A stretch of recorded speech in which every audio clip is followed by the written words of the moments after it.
Good day and good night. Welcome to Positive Rates. I'll be your host today, Willy Canuck. How you doing? A little bit of microphone trouble. Now, I do have people working on the roof, so you might hear some tapping. Hopefully it won't be for the whole stream. But it's not me. It's people doing stuff. So anyway, big welcome to Lena. He was first in the chat today. How you doing? Big hello from me. And we've got Nighthawk on guitar back today. I presume he's in the Chainsaw Racing. He's a C1 fantastic aircraft. He actually shows up. We were having problems with multiplayer last week, so it could be because of bespoke aircraft. I don't know. Model matching not doing its thing in 2024 right now. There we go. But we've got some exciting stuff. The Duke. Black Square Duke is 2024 compatible, and we've got a bit more news on Black Square today as well in News at Cruise, which will be once we get settled into our takeoff. Hopefully we'll see something from Nighthawk. At the moment I just see a name tag, and I think you guys were having the same problem last week with me, weren't you? But this is absolutely fantastic. It is my absolute favorite twin in Microsoft 2020. We now have it fully compatible with 2024. And little things like the navigation lights work from a distance. You can see them, they don't disappear. This stupid problem is finally going away with Microsoft 2024. And to make it really fun, we're doing a full Bendix stack today. No GPS, guys, at all. So there's the tapping. How are we going to do this, and what are we going to do? I will talk you through it. So I do apologize for tapping. Nothing I can do about it, unfortunately. I always hit the wrong button, don't I? So we are pretty much flying almost the entire span of the South Island, New Zealand. We're taking off from Queenstown, which is where we left off last week. We have there are 3 great VFR flights. And we're going to be doing VOR to VOR, but we've got 2 RNAV waypoints in here, and I'm going to show you how these work on the, I think is it the GN update mode? I'll show you. So we've got an outbound course from Queenstown VOR, which is a course setting of 023 degrees, and then we're going to use Christchurch VOR. But we're not going to use it. We're not flying over Christchurch. What we're going to do is we've got a waypoint 1 and waypoint 2. But how do you do that without a GPS?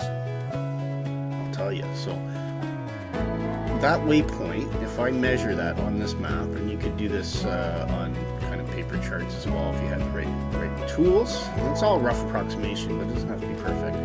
If I measure from there, maybe a bit hard to see, but that is 284 degrees. This is from Christchurch VOR now. 284 degrees bearing, 45 nautical miles. Now, if you look in the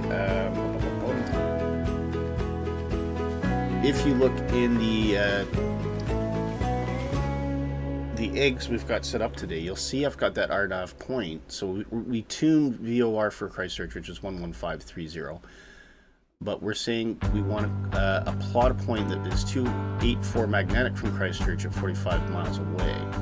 And I'll show you how that actually works in the Duke on the Bendix stack, which is really, really cool. It's very useful. And this predated GPS, so you could get somewhat precise waypoints without actually having to fly directly over the beacon. And it kind of uses a combination of DME and other information to be able to calculate this, which is really cool. So back into our flight plan here. So the next waypoint is here, and also we're going to use Christchurch for this. We're going to set 2 waypoints here. So we're going to measure the distance from that. And that comes in at 344 degrees from Christchurch at a distance of about 78. So if I look on there, you'll see 11530, 344, 70. And then after that, we're going to fly direct into Woodburn. and then eventually direct onto Wellington VOR, which pretty much puts us at the airport. And we'll see if we can. We'll either do a visual landing, or we might actually use the ILS as well. Either way.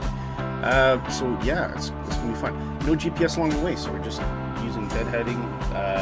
Well, we're using bearings out of our radio beacons, our waypoints calculated from the Christchurch VOR and to the last two VORs to figure out where we are. And we're going high. We're going 22,000 feet as a starting point tonight. It might get a bit bumpy, so we'll go a bit higher if we need to. Really shows what this airplane can do, which is really cool.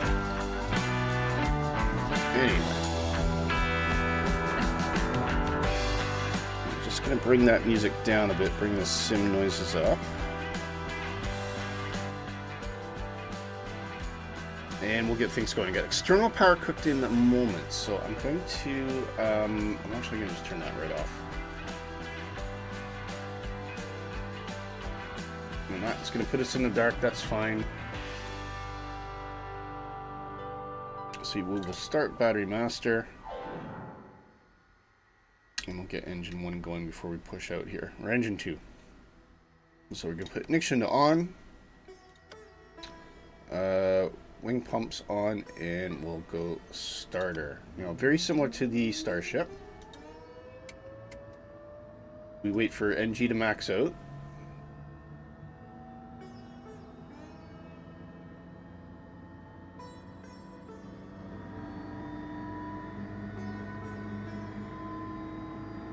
Which is around about there, and then we'll bring in the fuel.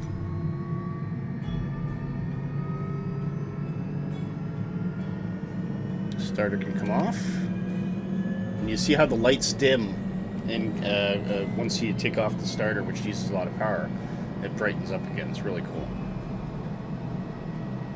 Everything looking good. We can take ignition off now, and you can see our gyros kicking in there, and generator can come on again. Put the generator in. We're now no longer running off battery. There's power being injected into the airplane from that right engine, and you can see those lights brighten a bit, just a bit. Very amazing detail for this. I think we can ask for a pushback at this point. So is that going to do that automatically? And I gotta watch it. There's a fence behind us.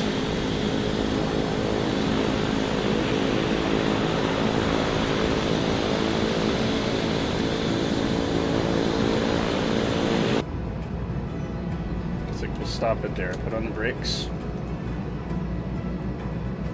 At this point, we can bring on our main inverter and our master avionics. You can see all the gauges come to life now. We'll look at altitude in a minute now. Actually, we should have the oil doors open and our inertial separators, just to prevent any debris from coming in. And you, again, just to remind you, you get this wonderful visualization. See those inertial separator doors opening up of what's happening with the engine. Absolutely amazing. Beautiful model. It comes in the piston version as well, which is equally fun. Slightly different in terms of how you manage the engines. And we are ready to start engine 2. So turn that wing pump off. Wing pump for engine 2. Ignition on. And starter.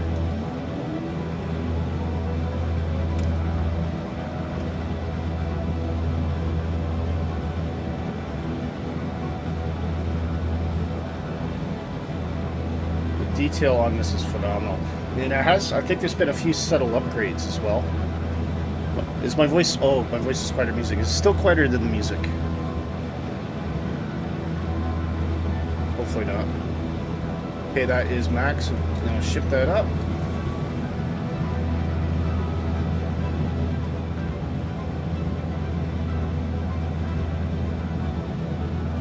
And we'll take the ignition off. Now there's no light changes here because we've already got power coming in from that right-hand generator. And, or sorry, the starter can come off and ignition come off. You can see stabilization there. We'll bring in the generators. Bring on our P2. So we got all looking good up there. That's good. And wing pump can come off as well. currently set for VLOC. We only got, because this is the radio stack, we've only got two options. We got VLOC and RNAV. So you'll recall I was talking about the eggs up here. So what do we do with that first RNAV? What we're going to do, and I'll just show you. I don't know why this is off. Why is that off? Got fuses popped out there. There we go. We got RNAV1 and RNAV2. So RNAV1, I've actually put this in before. So we get that is our Christchurch frequency 11530, and I'll say we're going to use an RNAV because you can see there's different modes. I can use this just as a VOR radio if I want, but in RNAV mode, it pays attention to the radial from Christchurch, which is 284, and the distance, it says 25 there. We actually want 45, don't we? So we'll update that, and we do just hit the data until that gets highlighted. 45 for that one, and that's ready to go. So our next waypoint, we just skip over that. Still Christchurch 11530, with the heading 344 and 78. That's actually says 3442. We'll just bring that down 344 straight, and that's ready to go. So you'll see that's flashing because right now, even though I'm setting it there, it would still use waypoint 1. So if the airplane was using that to navigate, it won't change anything just because I flipped to 2. If I want to use 2, I just hit use, and then that will enter that in. But at the moment, we want to use waypoint 1, so use waypoint 1 there. Very, very clever unit. Very old technology. Really, really neat to use. Initial altitude will go 12,000. And we'll need our pitch trim if we want our autopilot to work. We have put our pitot heat on. At this point, we can go... Sorry, we should have our beacon on as well. There we go. Lovely. And a taxi lights. And we're ready for this early morning departure. So, brakes can come off. Gonna put props to full. A little bit of throttle here. And Nighthawk, if you want to lead us out to the runway. Which I think he has.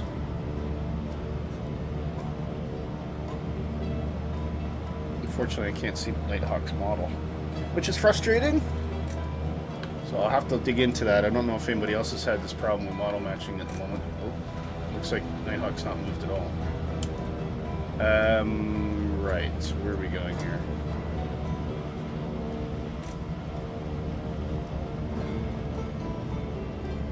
There's a taxiway.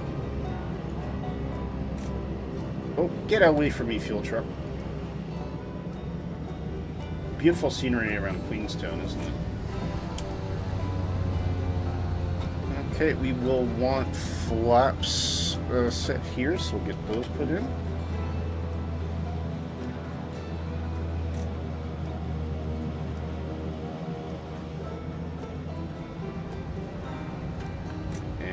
Take ourselves out to the runway.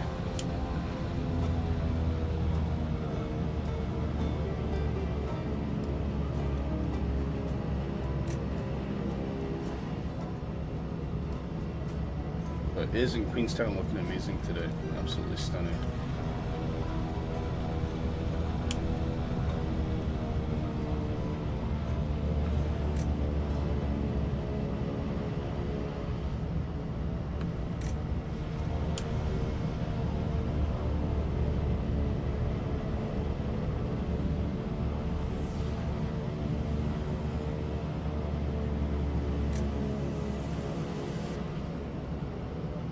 Almost the runway. The runway in Queenstown's a little bit gimpy too, I've noticed.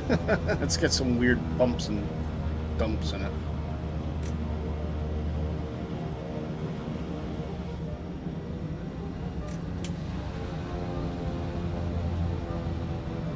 I think this is the runway, is it?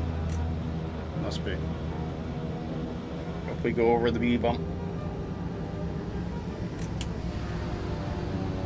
Yeah. Well, it is a runway, let's put it that way. So, put those brakes on, flaps are set, we're happy with that. Landing lights can come on now, I can see those starting to illuminate around the airplane. We can put our beacon into recognition mode and strobe. And the Duke lights up like a Christmas tree, it's really cool. Now we do need our first frequency, so we need 11360. See if that's picked up. Yes, it is. With a course of 023, that's our outbound course. We'll just quickly set that. Put it there. Perfect. And I think we're good to go. Oh.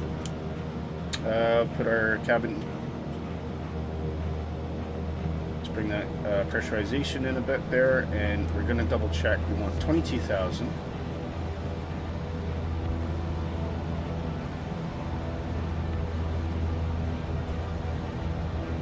Happy, happy. Happy chappy, right. Whoa, going back. Whoa! Come on, doggy. That's what happens when you sit on a hill. So it looks like we'll do a runway 5 departure today. Hopefully the winds are going to cooperate there.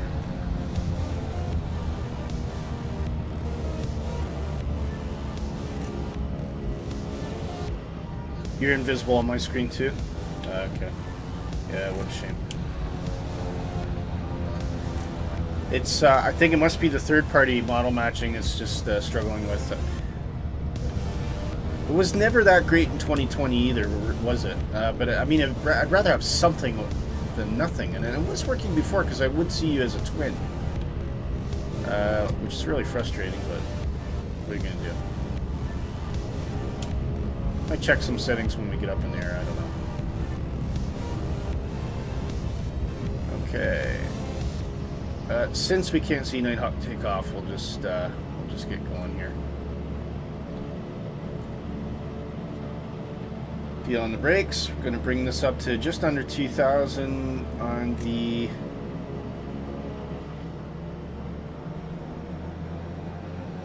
NG. Or sorry, on the prop, I should say. That's over. We'll bring that down. A little bit higher. Just about there. I'll do. Off we go, gents. Bit of a crosswind. Very, very up and down kind of runway. Looking for 100 knots. Whoa, come on. Come on. This runway's all over the place. Okay. Up we go. Yes, I got a lot of banging in the background at the moment. Okay, gear can come up.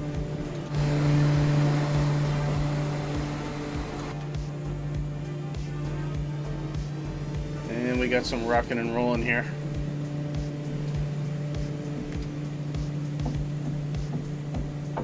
So we will steer towards our course. We've got a brilliant, brilliant climb rate with the Duke.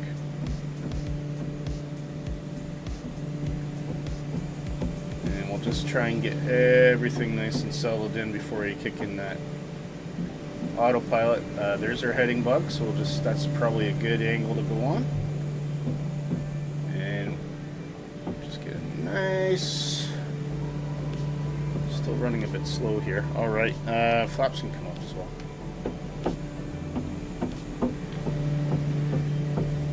Right about there. Something feels like someone's hammering through my skull. About 1,000 feet per minute. And I'll pilot it, bring on.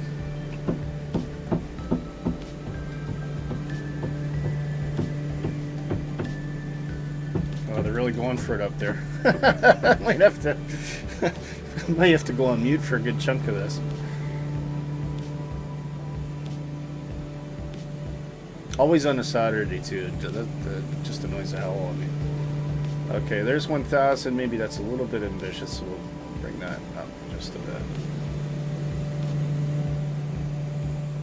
A lot of crosswinds and drafts around here, which is probably making things life a bit more difficult.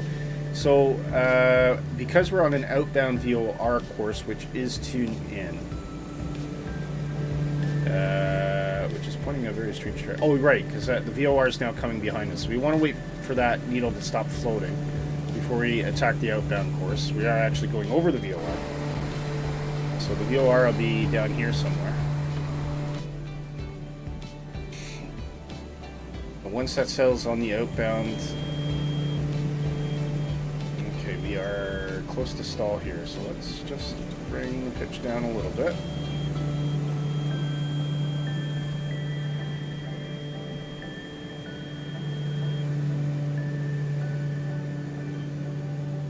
Just bring up the throttle.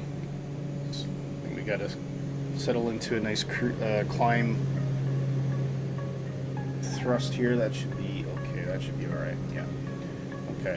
On our N1 readout on DME, we can see we're just about 1.3 miles out of Queenstown, and we're currently going about 90 knots. That is going to change a lot. That seems a bit more stable. Good. Okay. Airplane is still climbing a little bit aggressively, so I'm gonna bring the pitch down a little bit more.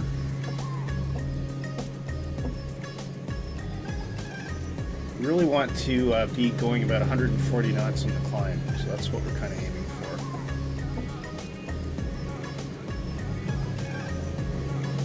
A couple more switches. There we go. Well, there's 140. That should be good for us. Okay, we've actually missed our radio, so we're going to bring that heading bug around.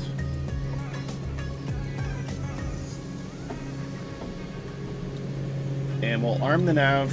If the nav kicks in right away, that means it's close to the radio. That should take us on the outbound we're looking for. Keeping an eye on the mountains, so we don't want to hit those. Inertial separators can come off. You can see the visualization of that here. So that's these little flaps that any foreign particles will eject out. We won't have any at this point. It's nice and clear, so we're closing that up. And that just puts all of the air into the engine, giving us a bit more economy, a bit more power. And up we go.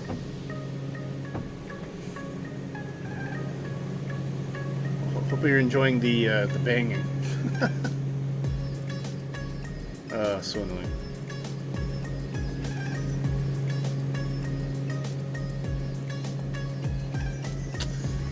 Okie dokie. Airplane has settled into the path. You can see there's a wind definitely coming in from the right, which the airplane's correcting for. Put the heading bug on the nose. And up we go. Now, I think at this point we could probably go for 22,000 as planned. Take a look at those mountains. Stunning, stunning, stunning scenery. I love it.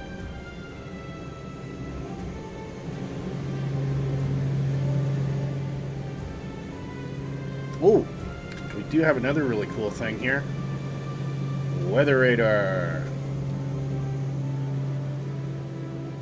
Look at that. The weather radar in 2024 on the Duke works amazing.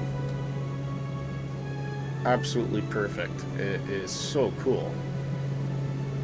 I think we can increase the range there. Look at that. You can see there's some really, really heavy clouds. So hopefully we'll try and get over that. Now, if this was real life, I'd probably be wanting to think about maybe diverting to the right a little, just to get around that thick cloud. If we look up here, you can see that is perfectly represented by the radar, weather radar. Even for a product that originally came out in 2020, the Black Square Duke, there's two versions, the piston, the turbine. We're flying the turbine today. If you like to do kind of twin-based mid-haul type of flights, regional flights, turbine's probably your best bet. However, the piston engine is absolutely fantastic. The sound package is really good too. It really depends on if you want to be old school or old school. but I highly recommend it, and it's just packed with features and detail. It also does that cool thing you can I think this is one where you can tap on the glass. Oh no, that's the piston one, that's why. So we'll check our temperature at this point. As we got a nice little temperature gauge, we can see that's now dropping below 0. And is Nighthawk behind us? Yes, he is. Airborne. Climbing through 10,000. With an equally capable and very comparable Chancellor 414. I was going to check a quick setting here, wasn't I? Hopefully this won't break anything. Just want to make sure. Yeah, that's all up there. So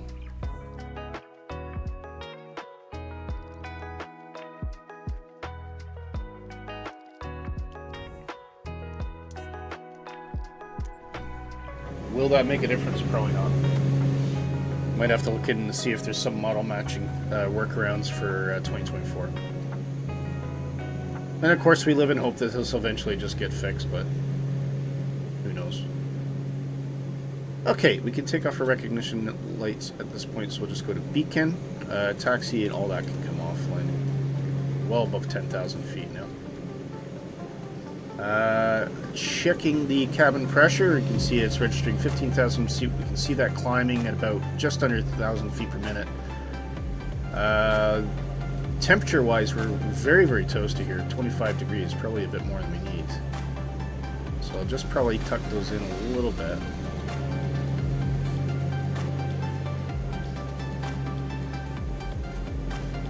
Don't need any windshield heat or anything like that because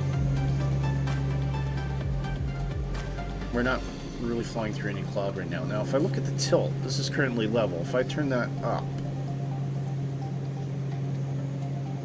to about 3 degrees, I think is what usually airplanes will do if you're climbing. If you're descending, 3 degrees down. See, there's still a bit of cloud on our path, but that may clear as we get higher.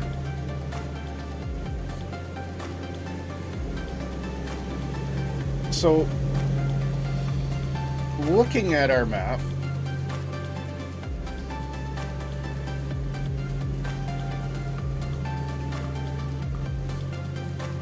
and looking at our map, so we are just checking our DME here. 17 miles. Got 166 knots. That's great. At a course of 023. So bring up our map.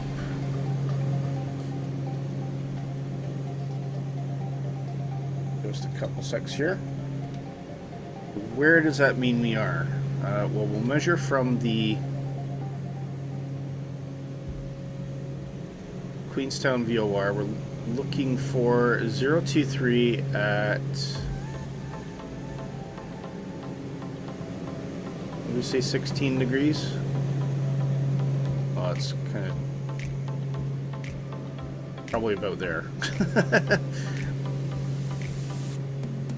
So what we're waiting for is for that Christchurch VOR to come in, and then we can switch over to RNAV mode. So how we're going to prep the plane for that is like this.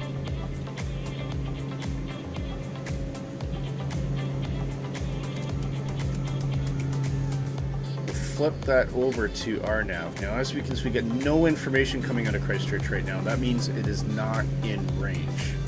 We can also, however, tune in the VOR for Christchurch on nav 2,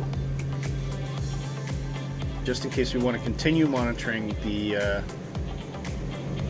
DME information for our outbound on Queenstown. So I'll bring that in, and that controls the green needle. The green needle is currently flat. That means it's not picking anything up right now.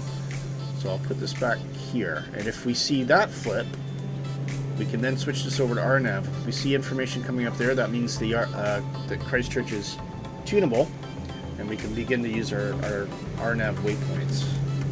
But for the time being, we'll just use our outbound VOR in Queenstown at a healthy 22 knots, and we'll see that speed starting to come up as we climb. Now, looking at our temperature about minus 20 degrees. Actually, we'll wait until they level off. We don't have GPS, so we don't know what the wind is doing, but we can guess with the DME information.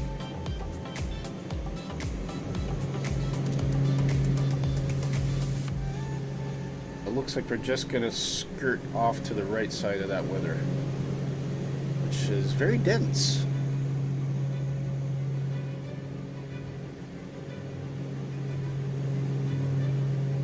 Just look at that scenery below us. Nice and calm air today. See if it stays that way. We will be flying over quite a few mountains, so that can give you a turbulence just based on the updrafts from the terrain. There's our altitude warning. Okay, so we'll take a look at that temperature gauge. It is telling us we are sitting around minus 24 degrees Celsius. We'll call it minus 25. So minus 25 between the two dashes there. So we want to bring 22,000 feet. And you can see the indicator speed changing there. 22,000 feet between the 30 and the what will be the 20 hash mark. There's 22. So halfway, just like that, you can see. Which means we can't see it just a moment because we haven't got into that. But once now that we're leveling off, you can see we're starting to speed up a bit. So for this altitude at this temperature, which is 20,000 feet, minus 25 degrees centigrade, we are now traveling around 230 knots. This does not account for wind.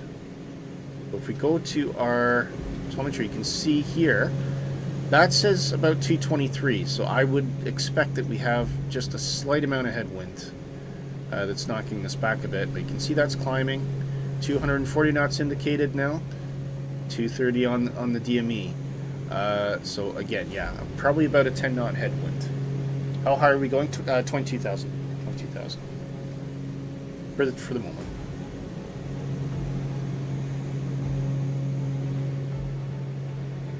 And the views that gives us are astounding. Look at the cloud layers today.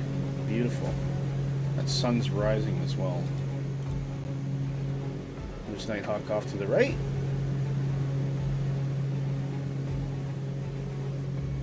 Definitely a way to travel in fashion across the South Island.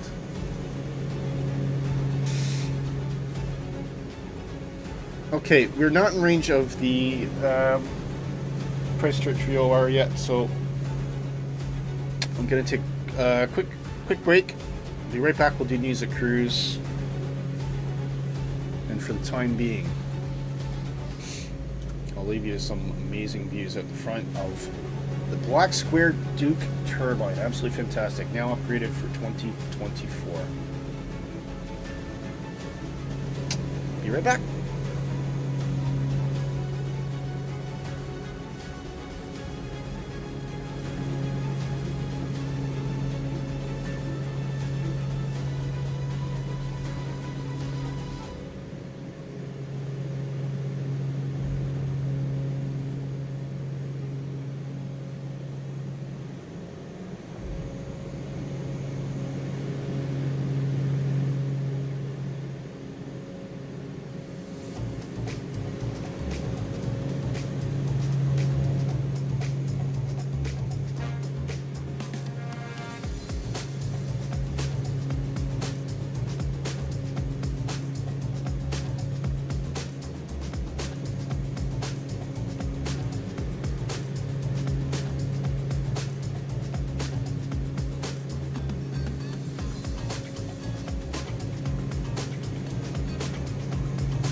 Big shout out to A Light in the Art. I like that one. Hello, he says. Hello to you. Just waiting on my coffee brewing here. I'll be right back.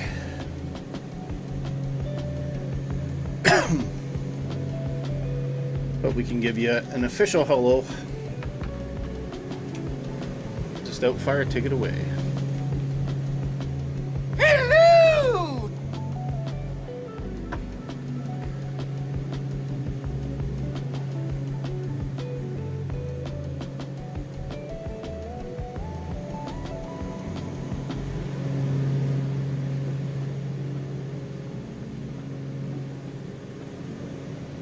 Seems to have gone quiet over my roof anyway for the moment.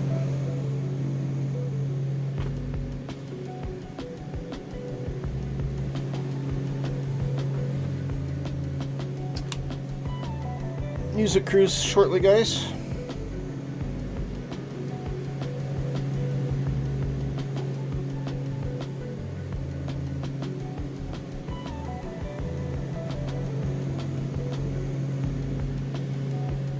Never heard of this game? Microsoft Flight Simulator 2024, sir.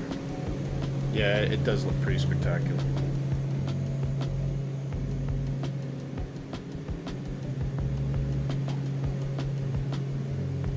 We still not found Christchurch VOR yet, so. What's our range right now? 54 miles from Queenstown. So if I go on our map.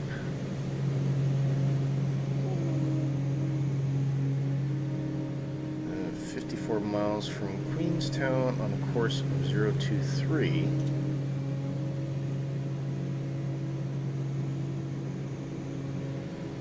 Puts us about there.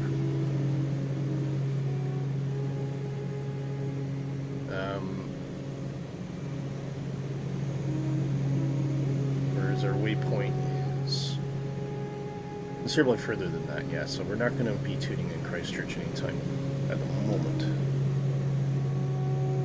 You've got Christchurch VOR already. All right. Curious.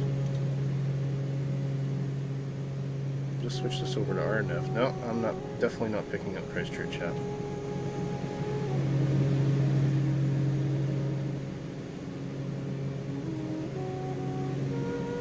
I've got tuned it on nav too, so I've not seen that green needle move yet.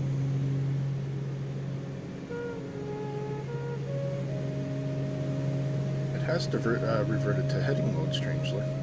Wonder why. Must have had a bit of interference or something.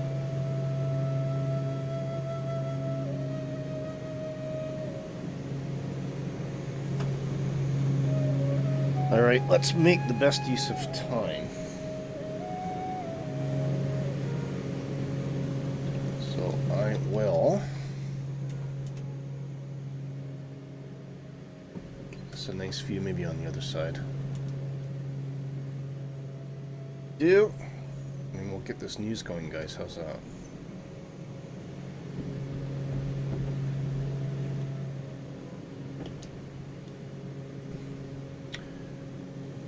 A few seconds here.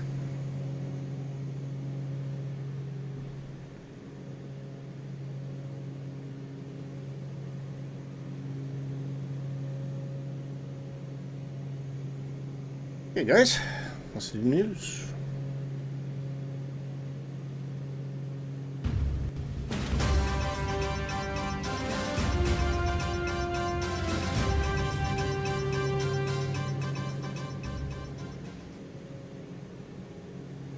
And we can keep an eye on the plane while we're doing the news. Right. The Rosefire A107 max overhead panel, you may have seen this in a while. A lot of content creators have been looking at it. It's for Airbus airplanes. Gives you a lot of the overhead functionality in a small kind of module. Pretty cool in concept, and a lot of people are saying good things about it, but we've got a review from FS Elite, very, very mixed. In part, he says it's awesome to use. Definitely, and I'll just show you the night lighting on this. He said generally works very well. very, very handy to have for controlling Airbus stuff and having, you know, that direct access to some of this overhead stuff. It's a bit of a cheat as well because they've put in some, where is it? Wow, that's low.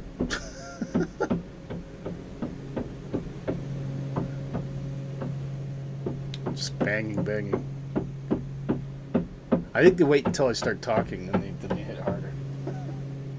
Anyway, so the mixed reviews of it are, the build quality apparently isn't as good. It's the box itself is really good, but the switches are very wobbly. So I think a lot of people are feeling a little concerned. Sorry guys, there's nothing I can do. It's just constant bang. I'm gonna wait a minute until this banging stops. Sorry.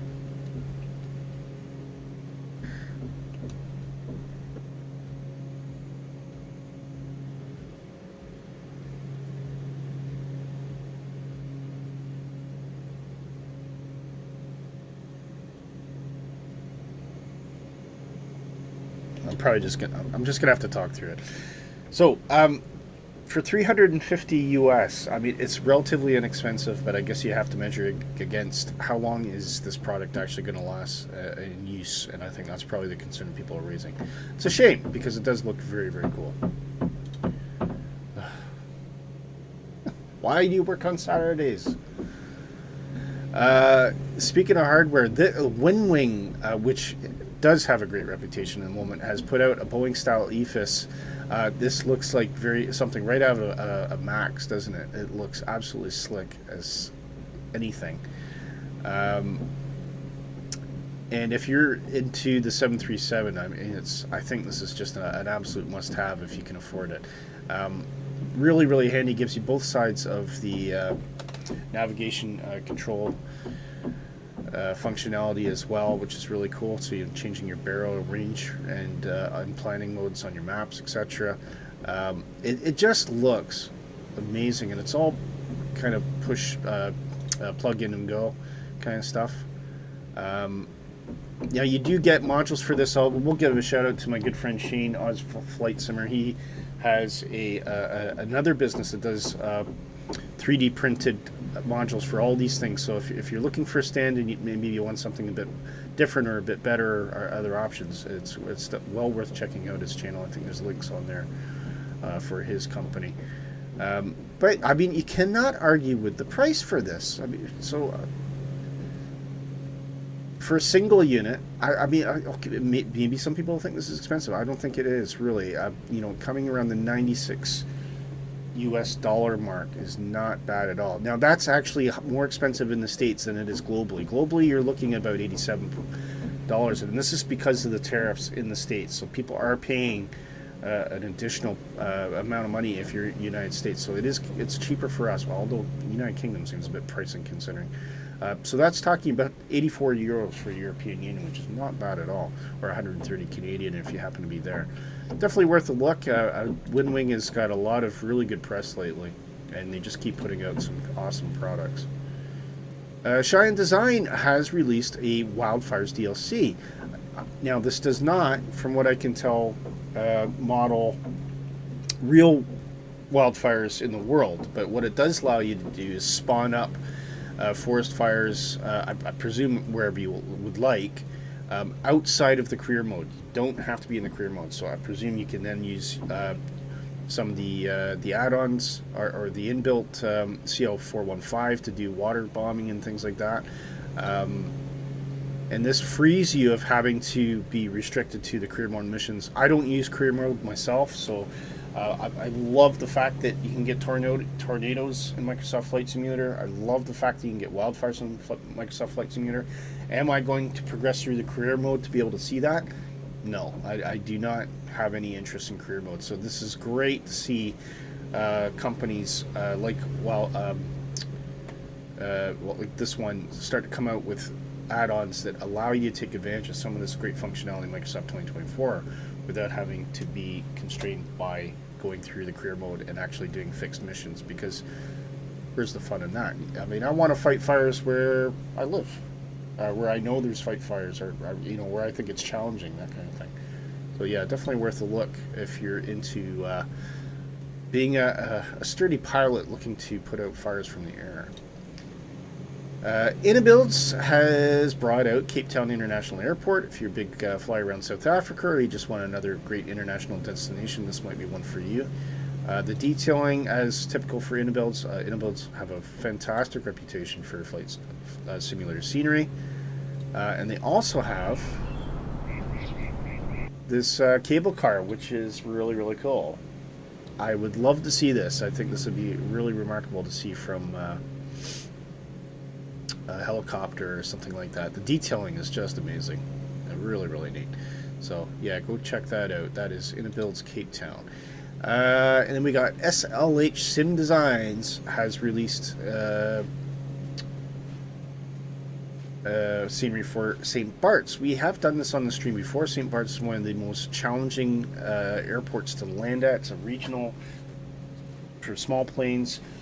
Typical planes you will see there will be like things like the Twin Otter, other equally capable planes, but definitely planes that are capable of stopping in a short distance. And this just brings all that to life, which I have to say it's an airport set in a beautiful part of the world, but certainly not for the faint of heart. To land at this airport is not easy, and hopefully I'll see if we got a landing there somewhere. I don't know if maybe at the front. Gotta show us a landing, surely. There we go. Flying over that road at very, very short altitudes, it's astounding. It's amazing that one of these airports exists. Light in the Dark says, so funny how anytime I talk, the construction continues. I know. Honestly, I'm wondering if they're listening for me and just, oh, he's talking again. Bang, bang, bang, bang. It's hilarious. So I do apologize for that. Totally out of my control, unfortunately. Next, Airplane Heaven. Finally, we have announced a B-25 Mitchell, my all-time favorite World War II airplanes, is now coming to Microsoft Flight Simulator and Airplane Heaven. They have done quite a few other World War II heritage aircraft, including the Avro Lancaster, which was received to mostly positive reviews, I think. But the B-25, this is a sweetheart for me. It's just a super agile, super fun, super powerful airplane. Probably most noted for, I believe this was known for the Doolittle raid as well on Tokyo. But it is just a splendid aircraft in real life, which I've seen fly and have actually sat on before as well. Not in air, but actually been able to see around the airplane. Amazing. I'm so happy to see this come to Microsoft 2024. Really, really excited for this one. So if you're into your World War II heritage aircraft, this is one of the best, I think. It's just a great airplane. And it just gives you the sensation of flying as well. There was a freeware variant for the B-25 way back in Flight Simulator 10, which was actually pretty good. Unfortunately, I think the person behind that either hasn't bothered with the new generation of Sims, but so good to see this. This is really, really good news. On to the World War II theme stuff. An old brand name that we haven't seen around very much is coming back. Microprose is bringing back the B-17 Flying Fortress game. This is a sim. This has careers, missions and things that you can do. This is completely outside of Microsoft 2024. Back in its day, and I'm talking late 80s, early 90s, the B-17 simulation for Microprose was legendary. They did quite a few. Microprose was such a big name in simulation back then, and I can still remember, Microprose F-15 Strike Eagle 3, which was a fantastic game. Yep, yeah, you're right. See, a light in the art. You're right. And then they start the banging again as soon as I start talking. So great to see Microprose coming back. I honestly thought they were dead and buried. Never expected to ever see that name again. But for old guys like me, Microprose stirs up a lot of nostalgia and old memories, and it's really, really cool to see that they're now re-emerging onto the PC market. Mrs. Tippy! Mrs. Tippy is here. That calls for one thing. Mrs. Doubtfire for you. Welcome to the channel, Mrs. Tippy. Hope you're doing okay. Hello! We can see that airplane's getting bumped around as well. Last three things. So first, Airfoil Labs are sharing previews of their 737 MAX. This is for X-Plane 12. So if anybody at X-Plane 12 has been drooling over the iFly 737 MAX for Microsoft 2024, looks like those drooling days are over, guys. You are now going to have, hopefully, access to an absolutely fantastic simulation of the 737 MAX in X-Plane 12. We've got a lot of people that we talk to regularly and who watch the stream who are big fans of X-Plane 12. I think this is absolutely brilliant news if you're in the X12 area, and if you're a fan of the MAX as well. This is going to be a big deal for you. The level of detail is looking just really, really good. The rendering looks amazing. I mean, it's so hard, I think, these days to make a decision between the two sims in terms of what looks better. I'd say Microsoft has a slight edge on the scenery, but I mean, that gap is really narrowing, and it's so good to have two awesome sims available in the market for everybody to use. Eagle Dynamics have brought out a MiG-29. I think some people might be very interested in this if you're into your military jets, and this is for DCS. This is for DCS, just to clarify. So again, detailing on this looks really good. Lots of fine detail in terms of the textures and the airplane, the gauges all look gorgeous. Detail, other things on the undercarriage, parachute. Look at that. That looks amazing. Lots of fun if you're into your combat sims and you're a DCS fan, and you want one of the probably the most well-known, successful Russian fighters ever made. This might be for you, the MiG-29. There you go. And finally, as mentioned, Black Square. We are flying the Duke today. All of the native aircraft. That is the Starship, which originated that way. The TBM-850. Sorry, where's the TBM-850? The Velocity XL, and both versions of the Duke are now fully compatible with Microsoft 2024. With refinements for nothing. If you own these products for 2020, the updates are there for you for free with enhancements and adjustments for 2024, including that critical loaded detail things that allows you to see the lights and bloom properly from different angles of the airplane. So that is huge. Big thank you to Black Square for continuing to put out these fantastic products and bring them through to the 2024 area. And we're benefiting from it today. So that's the news for today, folks. We'll get right back to it.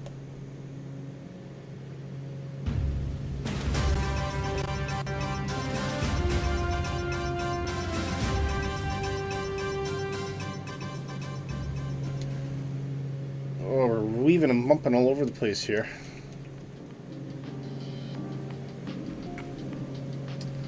So that is a direct result of the mountains down there, guys. So we can fix this, and we're on heading mode as well. We are picking up Christchurch though, so I'm going to switch this over to RNAV, and we're probably drifting slightly off course. That's more just to do with so we want to continue on that 023. So actually, what I'm going to do, I'm going to put our heading to intercept there, get the plane around, and I'm going to command 25,000 feet just so we can get above this bump a bit. We can also switch to RNAV mode if we want to track that. Stay on heading for the moment. Switching that to RNAV means that when this needle dials in, which you switch up here, the autopilot will respond. So this switch up here tells you what to do with the CDI. This switch here tells the autopilot what to follow, and it's going to be following again that virtual point in space, which is 284 degrees at 55 miles from Christchurch VOR. So go to attention here, and we'll say let's get up a little bit higher, please. That will give us just about 1,000 feet per minute, and we'll do a quick adjustment down here. Change this to 25,000.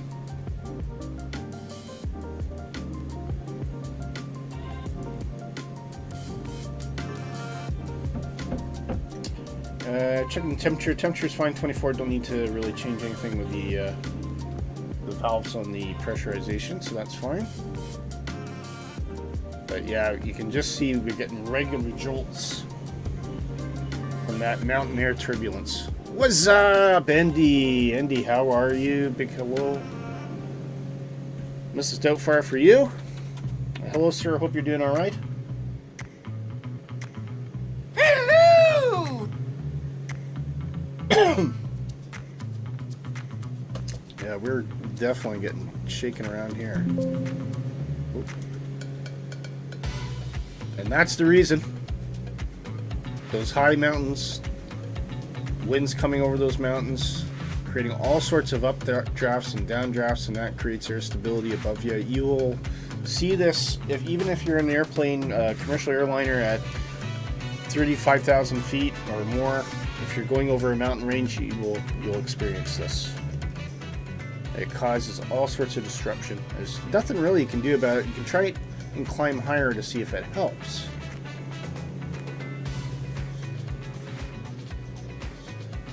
Once this airplane climbs.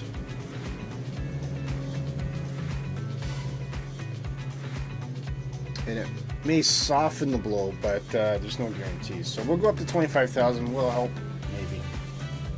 Maybe not.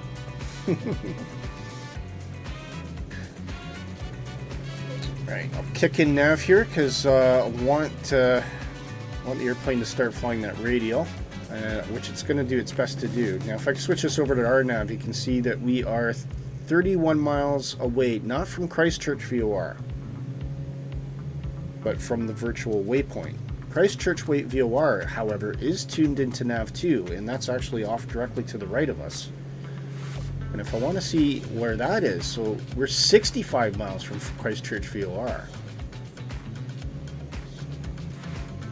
but only 30 miles from our virtual point in the sky. So that means if I go back to our map, this is our first waypoint, saying we're not there yet. So if I measure from here, oh no, didn't want to do that. Just want to measure from.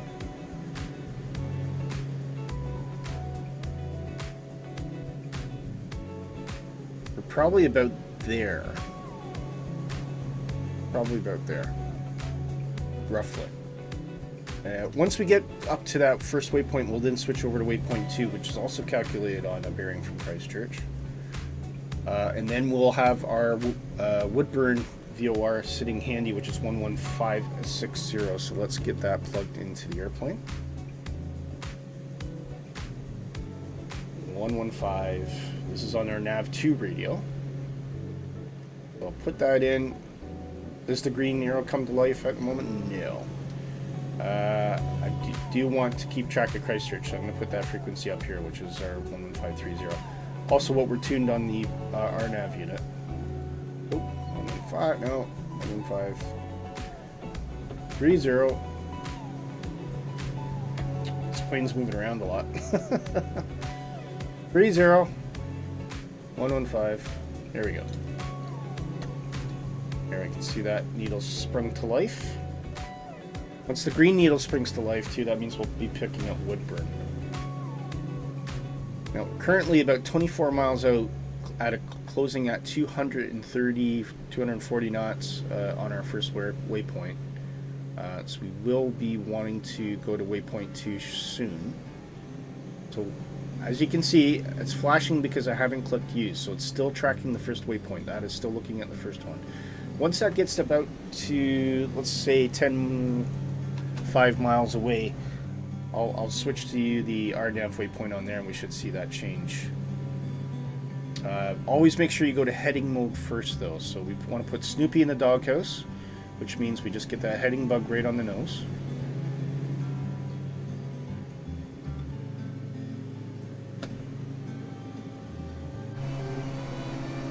Is Nighthawk anywhere around us? Nighthawk, you've disappeared on me. Where are you? Look at that scenery, though. Oh my god. Wow.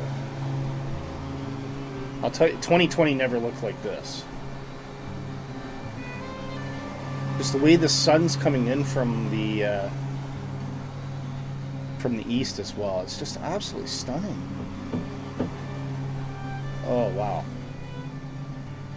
You're 80 kilometers off my right. Oh. Can you see me?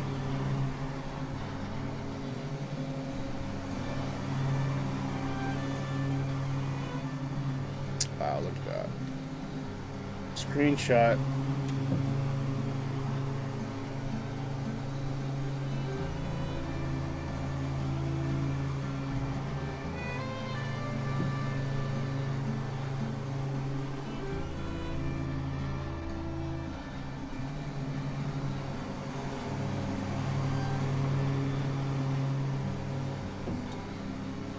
Awesome.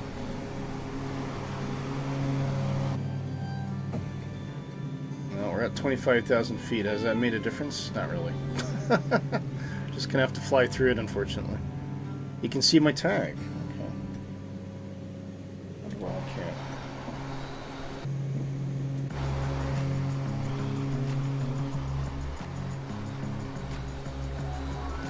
Oh. Unless it's because I've got it set to high, so you might be just out of range. I don't think I see anything unless it's within 60 miles. So, how come you're so far off to the right then? Is that because you're flying directly to via Christchurch? Is that what's happening?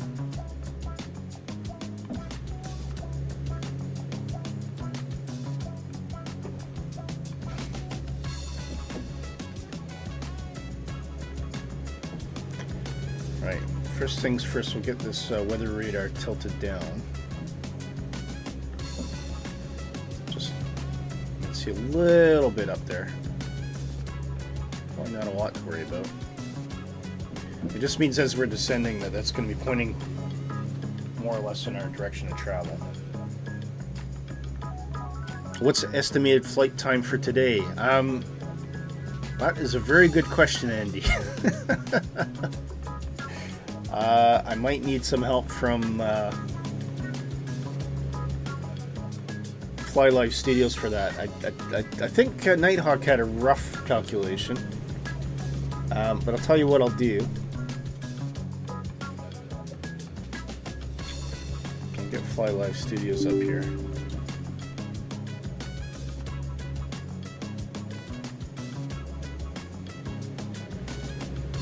We'll see. Was it NZQN to NZ Wellington? Or Duke 60.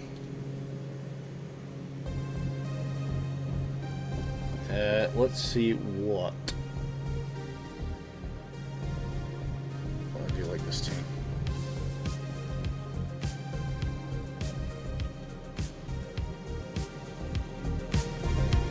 I love this team.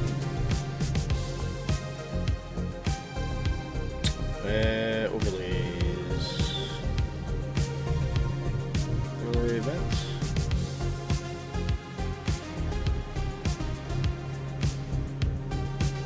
I'll switch. If I switch between two scenes, that should fix it.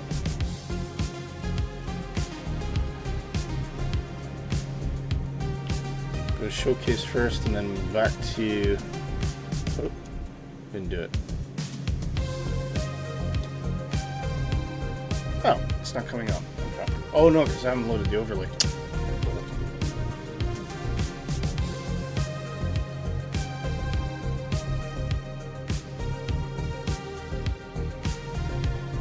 Alright, try this again. Sorry, this guy flip swings it just to resets the.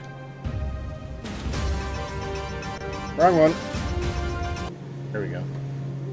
There's probably a better way to do that, but this is the easiest one. So there you go. We are about halfway. Fly Life Studios says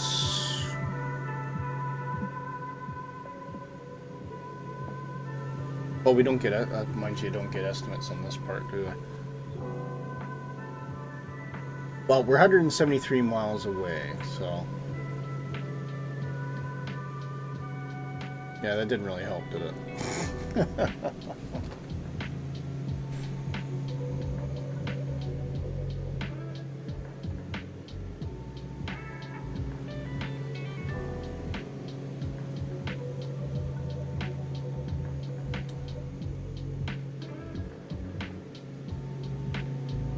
There.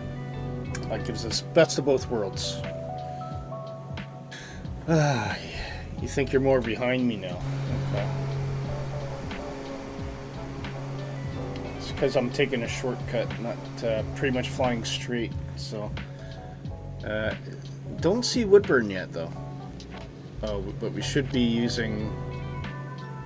Okay, we're past that first waypoint, so we're gonna use the second one.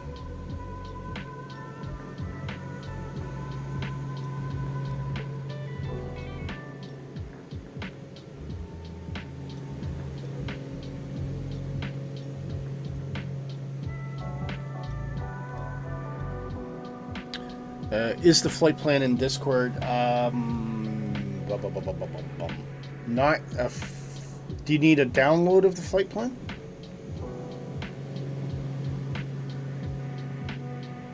Actually, it's in the show notes. It's in the show notes, yeah. Oh, thanks, Nighthawk. Nighthawk will upload it for you. Thank you for that.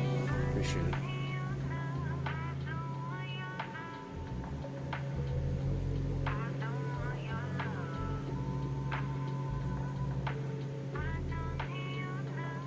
Anyway, we've been flying. There's an easy way to figure this out. Andy. We've been flying for about an hour. We're about halfway. Arguably, we should be down at 1 o'clock my time, so 12 o'clock Zulu. Arguably.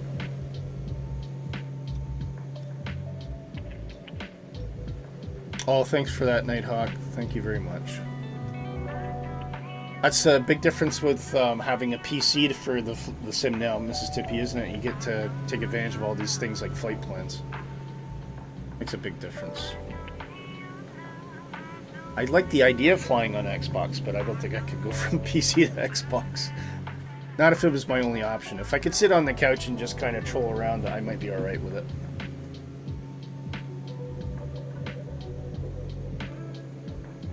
Do a quick check our engine conditions here. Engine 2 is 100%, engine 1 is 100%. We are doing everything right today, people. Very happy. If you do ever get the Duke and you find that some things are not working, this one really confused me the other day. I had this warning light come up and I'm like, why is that happening? And I looking around, is it turned on here? Yes. Why is that warning light coming on? Master caution was coming up. Simple reason, the fuse popped out. Pop that fuse back in. Bang. Amazing level of detail. Absolutely nuts. Okay, see that cabin's come down to 18 degrees, so we're just going to keep an eye on that. If it gets colder, we'll just need to pull these pressurization valves open a bit. Yes, you don't have to manually input the flight plan anymore. Yes, I know. I know. Yeah, it is a completely different world. And plus you have access to all the amazing add-ons.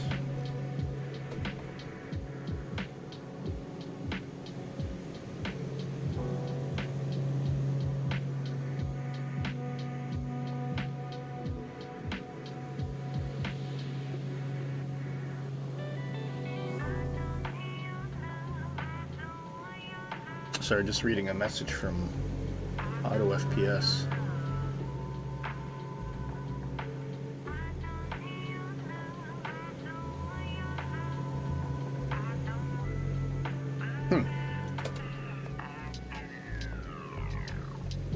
Well, it's definitely seatbelts all around at the moment. Right, waypoint 2. We are 46 miles out, so it's really useful to plot a path through the air. and create virtual waypoints so you can know roughly where your position is using one VOR and not even actually have to fly over that VOR. That's where the KNS-81 really comes into its own. And with the associated DME information down here,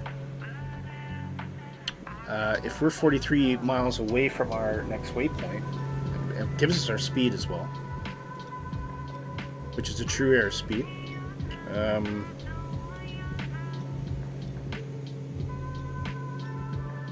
So if we calculate from waypoint 2, let's say 41 miles, so just wish that dialogue would show up. That's 41. 41 there. So we are right here.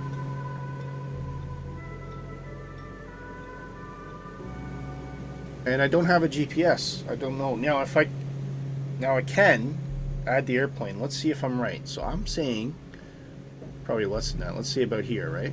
Around about here. Let's put the airplane on, the airplane tracking. Where is it? There you go. Not far away. I wasn't wrong. Wasn't far wrong. Well, no, I did say 41, didn't I? So I said there. And look where the airplane is. Isn't that neat? But let's pretend you could tell where the airplane is. But I could still tell pretty much my exact position just by looking at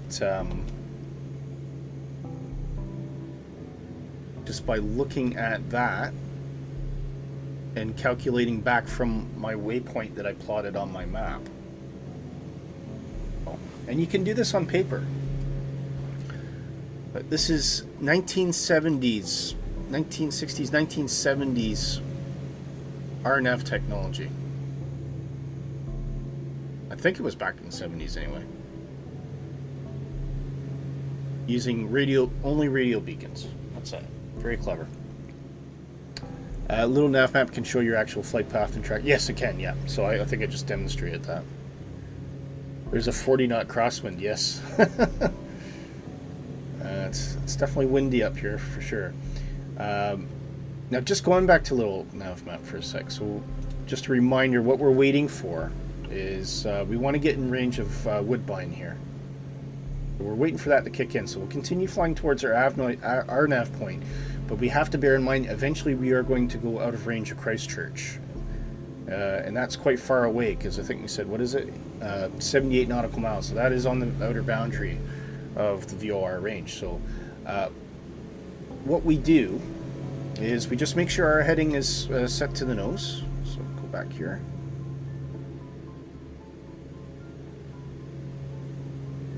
And actually I have Christchurch tuned in, so how far are we away from Christchurch now?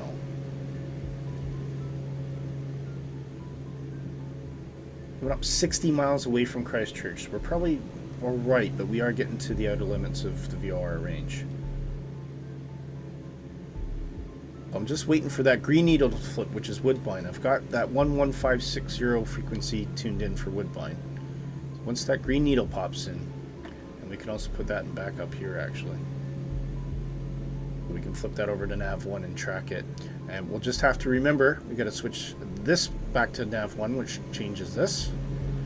And this back to VLOC, which means the autopilot will follow the NAV1 path rather than the RNAV path. Hopefully that's sinking, and I'm trying to explain it as best I can. But it just a great. I love flying like this, and I even like doing it with low visibility. One of my favorite kind of flights that I take on my own is I'll take it from Edinburgh on a really bad day where it's just overcast, can't see a thing, and I will fly myself to Belfast using only this stuff, no GPS. And I can get myself onto an ILS path for Belfast Airport, never having seen it until about 1,000 feet above the ground, and I love doing that. I don't like the dependency on GPS and computer technology. Obviously for airliners, much more important. for precision approaches, but it's still great just to get out in this and actually use your brain. Look at the map, plan out what you want to do, figure out where you want to go, and then using this old school navigation technology, old school IFR technology to get you to your destination. I find that immensely fun.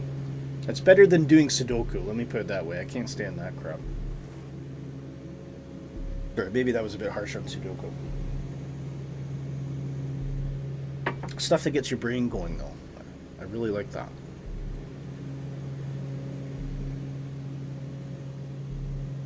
I will say it's taken me years to get to this level, though. If you'd asked me 20 years ago about any of this, I'd be like, no idea. Well, TVing on music here now.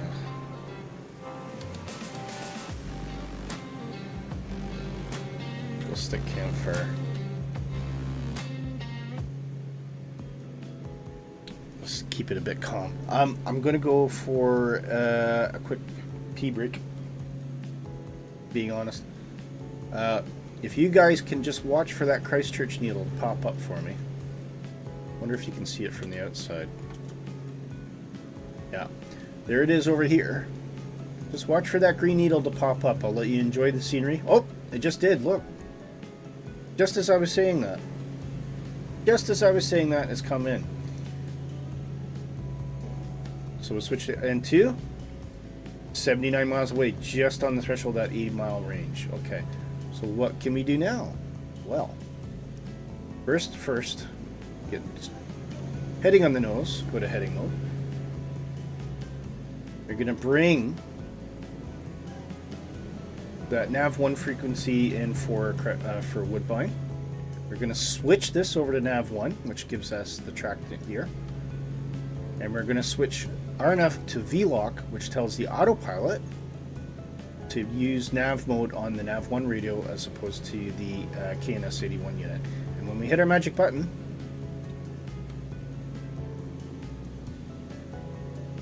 that airplane is going to fly us directly to Woodbine, I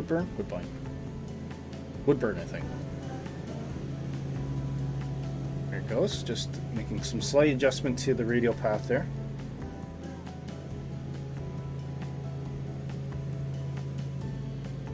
And now we'll monitor NAV2 for our next final VOR. After that will be Wellington, which is 112. Hinging here, 112, 30. That green needle dies again. Now the yellow needle, because that's looking at Woodburn, is pointing towards it. We've got that switched over to NAV1 and VLOC. The autopilot's honing in on that radial. 023 course.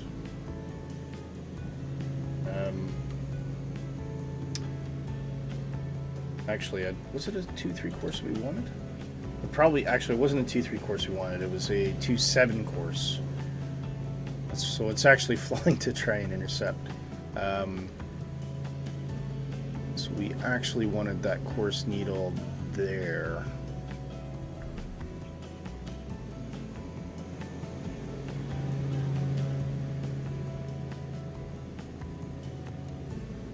It's not too far out. We should have actually changed that before, checked that before we flipped over, but that's okay. Just a bit more weaving and bobbing for the passengers.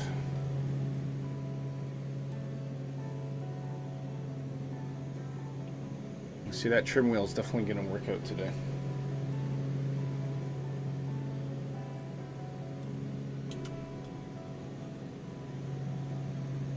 Yeah, probably not the most comfortable flight.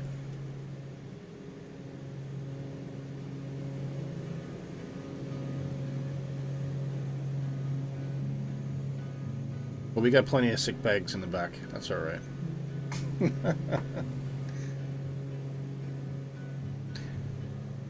So, shall we try a little trick again?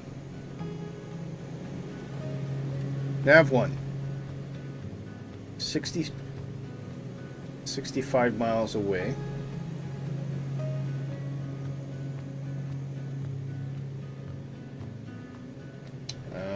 from Woodbine. Woodburn, sorry. Keep saying Woodbine. So where's 63? Around there. Just after our waypoint 2. Just after our waypoint 2. That is on the reciprocal course of 027, which is what I know we're flying now. So if I put on the, let's show us the airplane. There you go. Right where I said it was going to be. Not good? Good fun to practice at home. I highly recommend using little nav map, just so you can see how these things play out in real time. Because even I get caught out sometimes. I think what I think I'm doing, I'm not actually doing, and I'm like, whoa, have I made that mistake? And it takes a little bit of time to figure out where you went wrong. But all going well, you should always know usually exactly where you are, which is quite useful. I think any VFR pilot should know enough to be able to do this themselves, even if they're not flying IFR. I think this is an absolutely essential skill to be able to determine accurate positions using the radio navigation available to you. This GPS may not always work, but radio navigation usually does. Okay, right. I was going to go for a break, so I'm going to do that now. Now the airplane seems relatively happy. And I'll be right back.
Alright, back with you guys.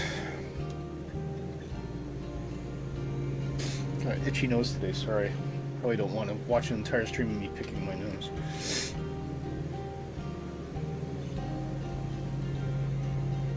Alright, where are we?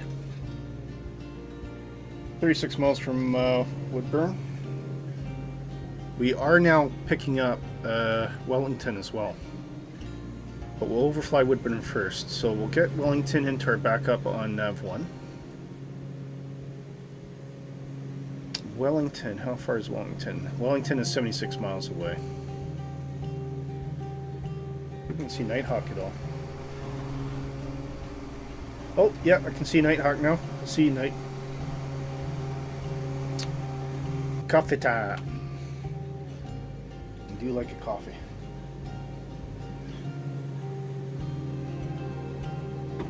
I got these nice new coffee beans. They're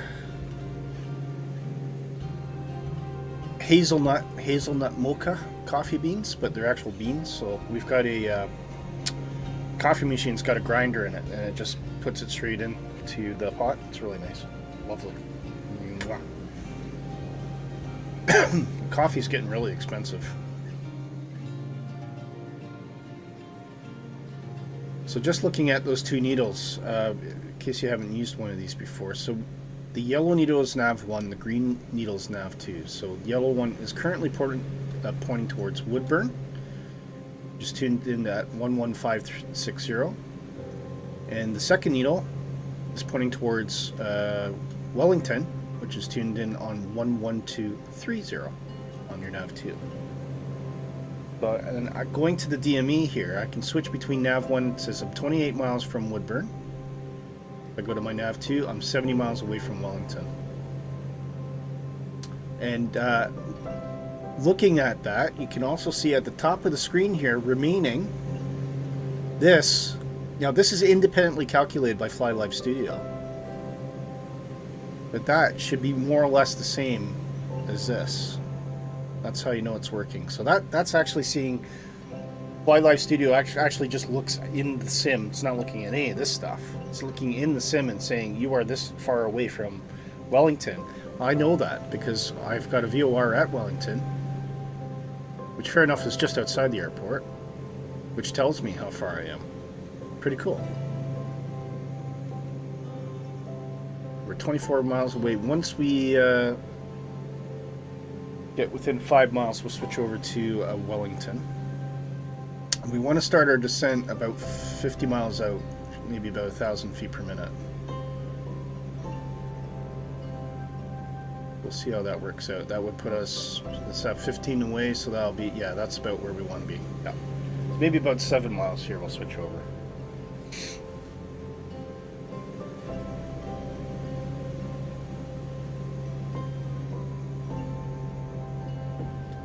Apart from that, we can just enjoy the view. Beautiful clouds. Oh, there's worse hobbies than this. Huh?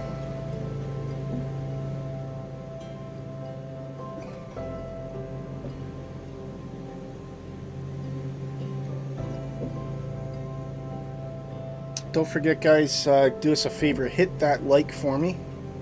Very much appreciated.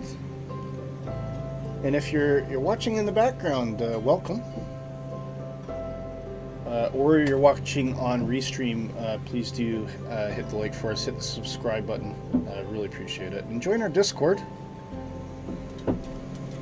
We're a friendly bunch of people. And make sure you take those screenshots, people. Post them into the screenshots channel.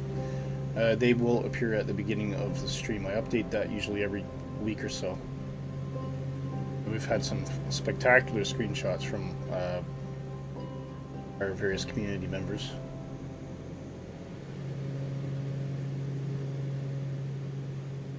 Closing in nice and quick. 274 knots. Tremendous speed. And if we look at that, it says we're about, well, we're at 25,000 feet now, aren't we? So what's our temperature up here? Minus 30, minus 29 at 25,000. Make those adjustments here. 25,000. There's that middle line there, just below there, means we are about 267 indicated. And our DME says we're 269, so we've actually got a 2-knot tailwind, or possibly that's about, well, it says 267 now, so there you go. So the wind is either almost not impacting us, or it's just not giving us any tail or head. But that will fluctuate with wind changes. You can see maybe a little bit of a headwind, maybe. A little bit of a headwind. We've certainly got some wind to contend with because the nose is just off to the left. So that means we're getting wind. We're steering into the left, so that means the wind is coming from the left.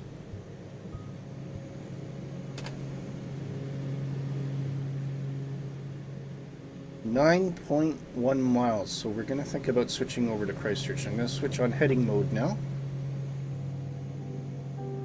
And we'll bring in, sorry, not Christchurch, Wellington. We'll bring in Wellington now. And I think our course for Wellington was 053.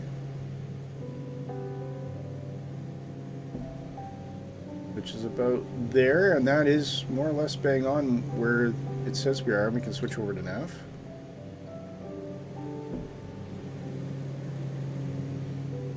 Now, even if we're before the waypoint on our map, because we're setting a 5-3 radial, it should still fly us through that waypoint. It might turn us up and around through it. But once we get bang on the nose, because we know it is exactly 053 degrees from Woodburn to Wellington. So once that line is perfectly aligned, I'm going to pop our airplane up on the map again, and we should be pretty much right over Woodburn. Not quite there yet. Looking very closely. I want that to be completely aligned.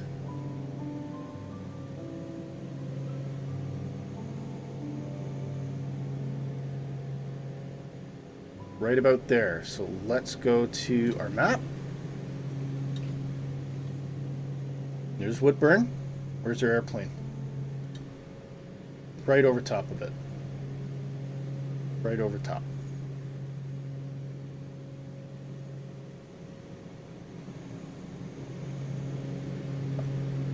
Hope I'm not boring anybody to tears going through all this stuff. It's just something I'm very fascinated about. I'll put Snoopy back in the doghouse again. Sorry, I still got my tablet up there.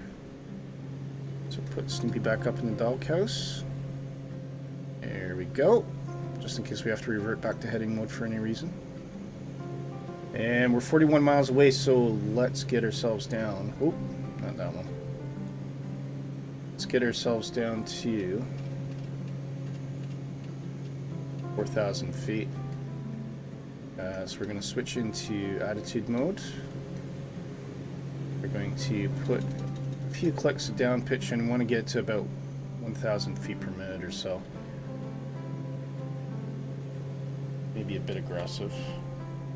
Actually, if we're only 40 miles away, we should probably do it more aggressive. Let's go to 2,000. And just to avoid overspeed, we're going to bring back that throttle a bit.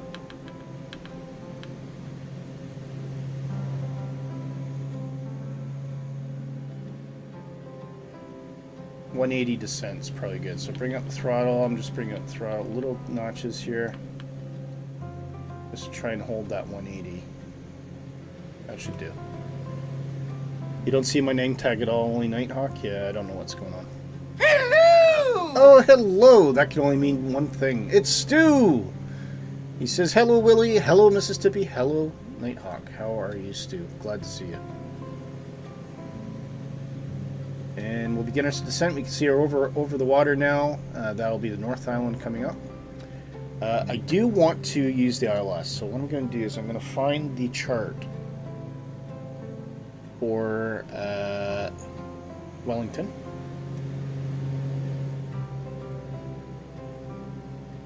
Which is NZWN.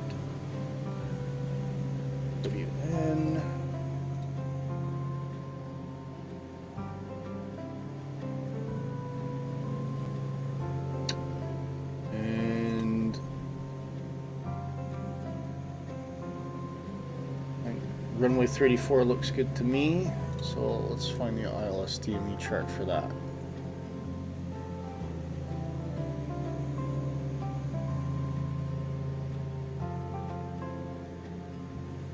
There we go.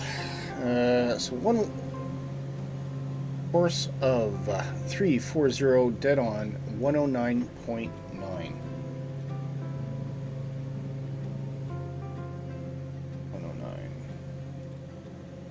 109.9. The reference, not picking that up yet, not to be expected.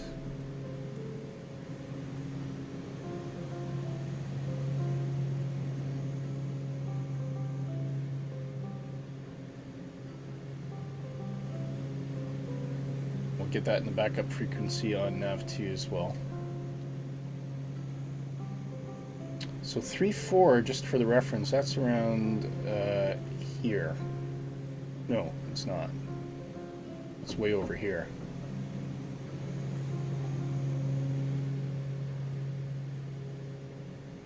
So once we get within about 15 miles, I think what we're going to do, we'll deviate. We know Wellington's roughly near the airport. Wellington VOR is roughly near the airport. So we'll probably head east, dead east, I think, to pick up the 340 radio before we track in on ILS. And right now we're holding a nice, sorry, I got hammering again. Nice 2,000 feet per minute on the descent.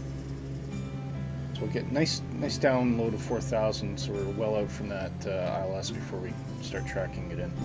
And I don't know where the airport is. It'll be fun watching this back. I'll just hear hammering through the whole thing.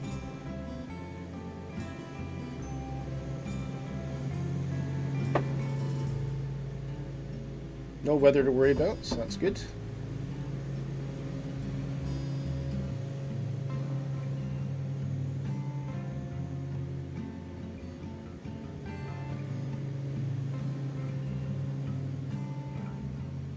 And we're still holding nicely at 180 knots, which is perfect. So that throttle setting is exactly where we want it to be.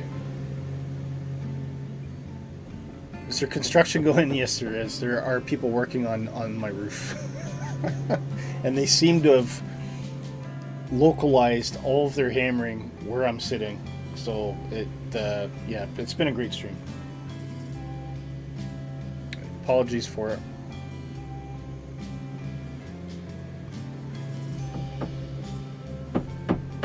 As you can tell.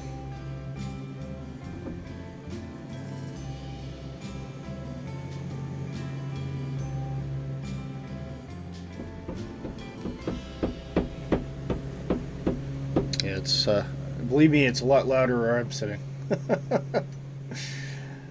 Okay, passing 14,000 feet. At this point, we'll probably get the landing lights on. And we'll get our recognition lights on as well. So we look outside. Don't know if we'll be able to see it. I can just see those recognition lights blinking on and off, just to make us a bit more visible.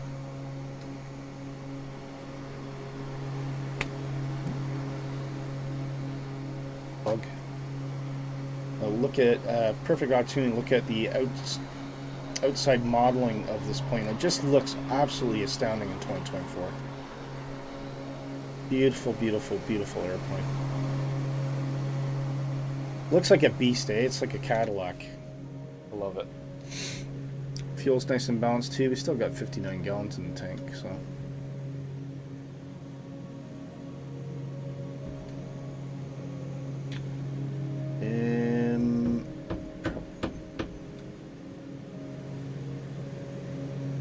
Right now, think this picks up nav too, I'm not sure.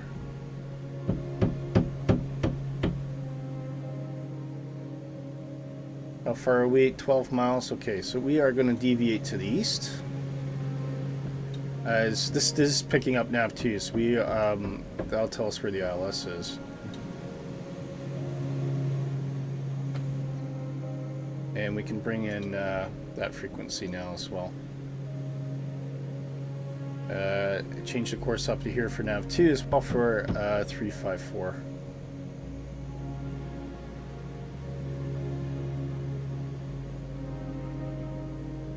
Actually, maybe that's a bit strong, so let's go 060. There we go. We are above the glide scope as well. Hopefully not for long. And we're currently DME 9 miles, so actually we're going to level this out even further. I want to pretty much lock in that distance until we're well below the glide scope. So we've got that indicating, because we got it tuned on nav 2 and nav 1. We need that glide scope to come up before we change anything. So we should see that pretty much frozen, or at least it will be. Which might even go out a bit. Let's put ourselves, give ourselves a bit more distance. We might do a quick turn here.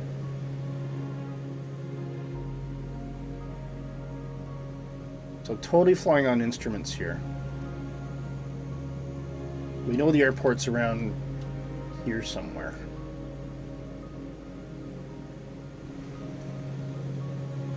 I'm going to try and do this completely with instruments.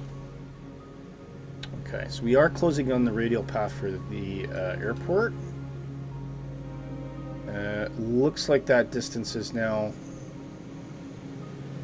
started to lock. We are very high. We're above the glide scope. To be expected 6 miles away at 8,000 feet is far too high. So we're just going to let that plane descend as it has been.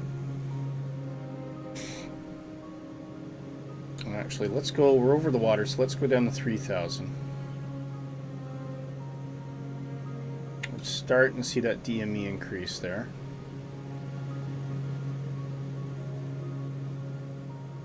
What we'll do is we'll do a left turn, or a right turn.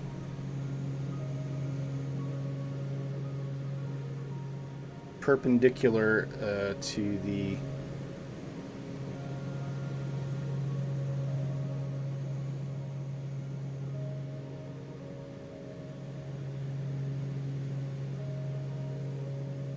wish I might have done that too early, to be fair.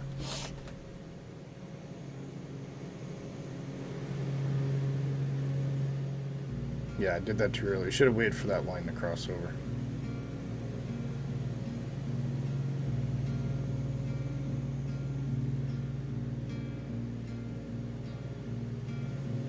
Passing 6,000. Bring in our inertial separators here, just in case there's any debris as we get lower. We're now 10 miles DMing, so that's a little bit better.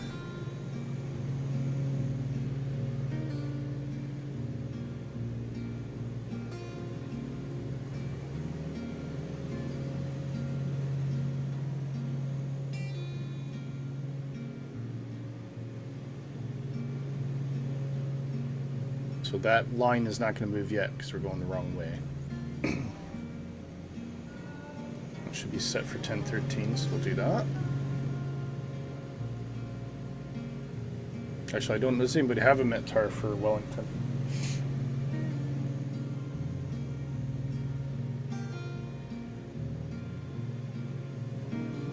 Okay, it's probably enough that way. Let's go back the other way.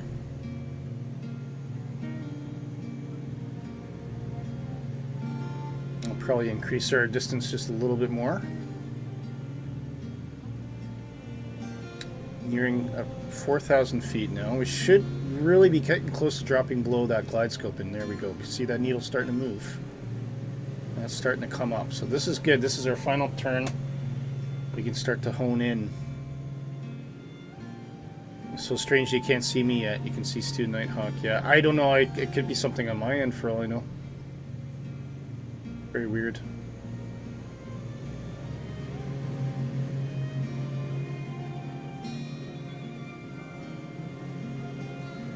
Okay, that plane is going to hold at 3,000. We do have the throttles down a bit, but I do want to slow the airplane down. So we're currently going 180.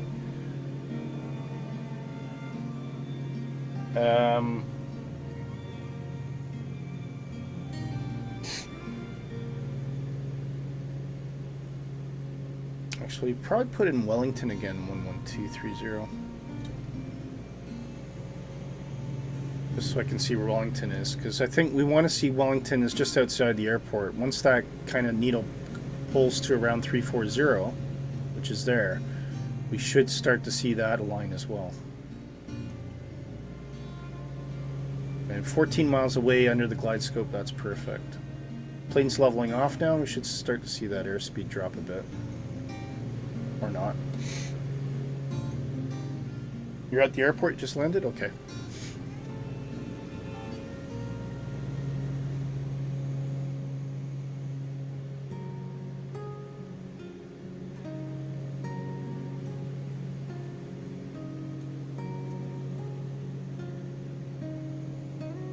Okay, there goes the needle. I'm probably gonna go past it. That's okay. Let's slow the plane down, go props full. I'm gonna bring that throttle right down now.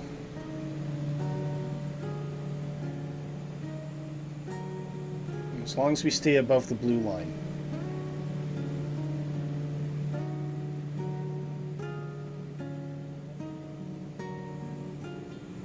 I'll do.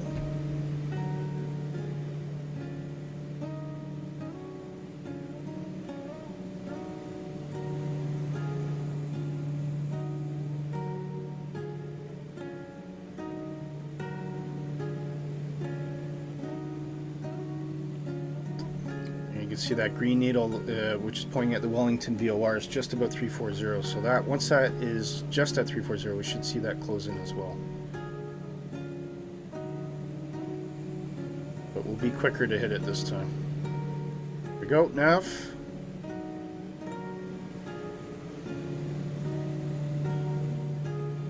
Airplane has control. That should get us on the localizer. So in these airplanes, where you see localizer in commercial airliners, that's pretty much nav. See that starting to close in. Once that needle drops, we can also go into approach mode down here, and we'll get some flaps put in. Right now, holding nicely at 130, so I'm pretty happy with where we are.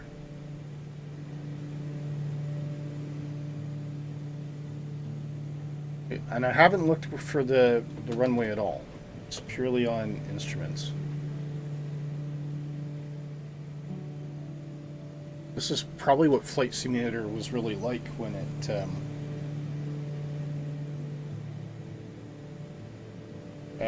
it first came out. You didn't really have a visualization of outside the airplane. It was kind of flying with instruments. Probably not the most rewarding thing.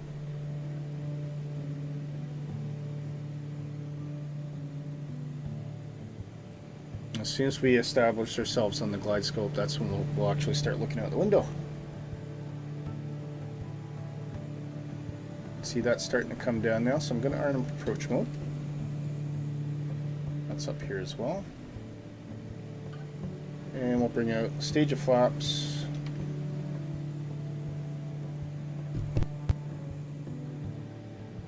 Go.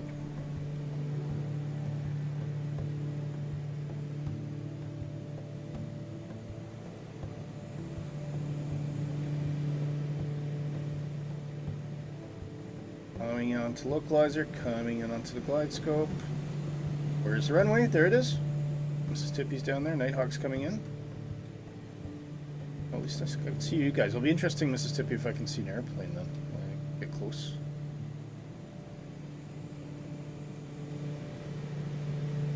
Glide scope's almost on target now. Got 3,000 set, but what we'll see with that approach mode, the airplane will just begin to descend on its own. We also have a radar altitude. Got a 200 foot minimum set there.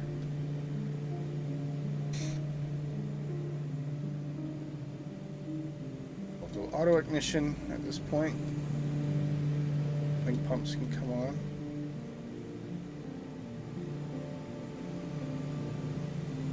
Should see that airplane start to turn now. Glide scope is kicked in, that plane is starting to descend.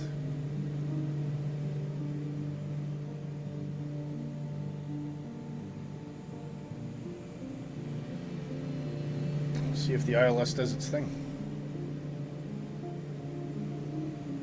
You can see there's no weather there, so we can turn this off. Or you can have it standby as well. That off, don't need any radar anymore, that's fine.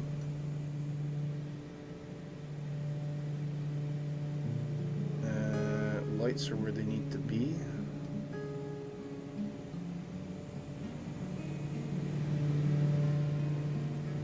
And we're 8 miles out.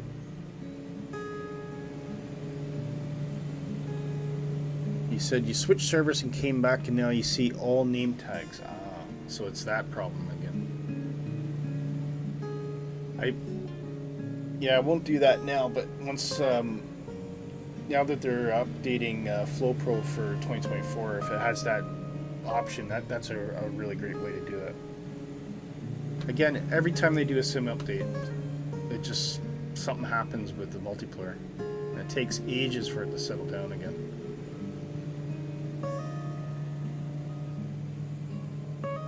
You can see that attitude's flashing. That means that the ILS glide scope has taken control of the descent of the airplane. That's why that flashes. So that you'll only ever see that flash when it's in approach mode. And all that means is it's overriding the altitude.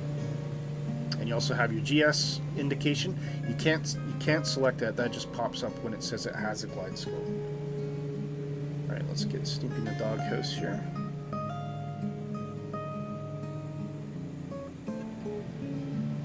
Definitely a bit of a crosswind coming in.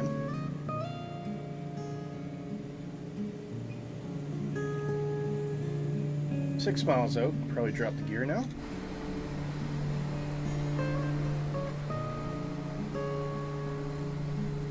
There we go.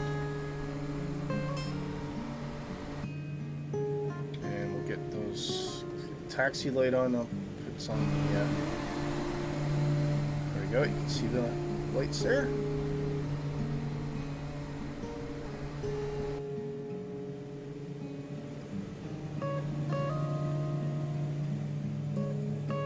That's increased drag in the airplane, so that's putting us just below blue line. I think we're probably okay at the moment.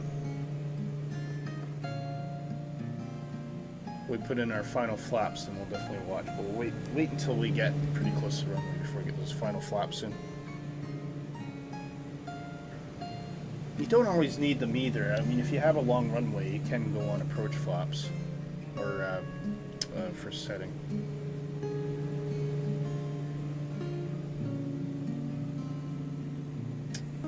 And we are reading 4 miles now. You're next to Mississippi? Okay, I'll look for you guys.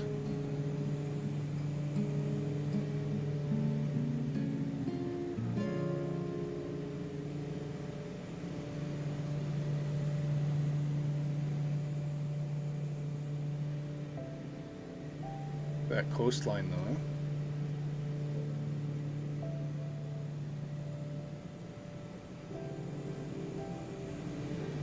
Wellington is it's known for its wind, isn't it, as well? It's not, I don't think it's quite a dangerous airport, but it is it's considered notoriously tricky at times. A lot of go-arounds at certain times of the year. Yeah, I'll bring in the final stage of flaps now, so we'll see full deflection on those wings. And I'm going to take control of the airplane. Autopilot can come off.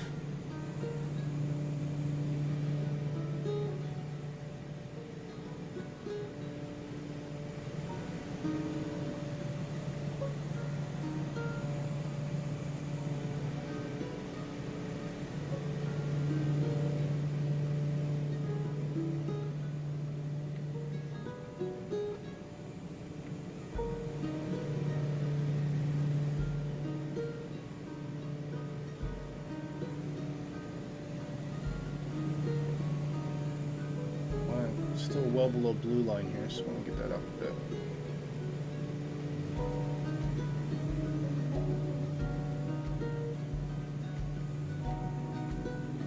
You're outside of your plane beside the runway? Okay. That's not a safe place to stand. There we go, that's a bit more stable than it was.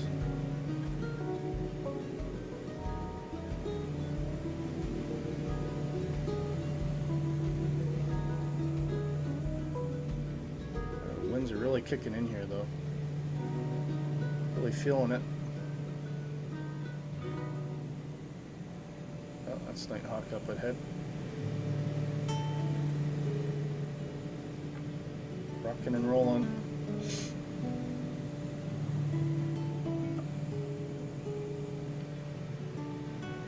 All sorts of weird wind currents here.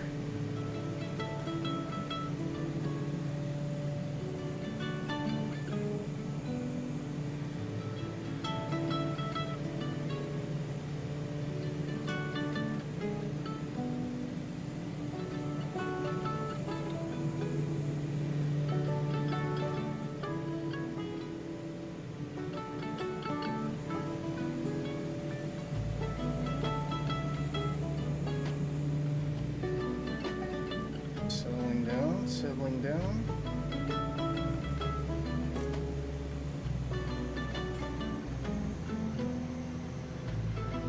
Don't cut throttle too much, just a bit of windward battling here. There's some floaters. Come on, get down. Oh, that was a bit firm. Yeah, Wellington doing what it's known for.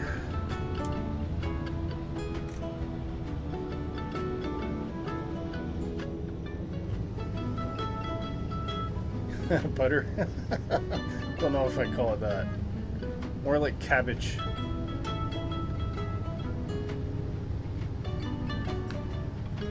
Where's the airport around here then?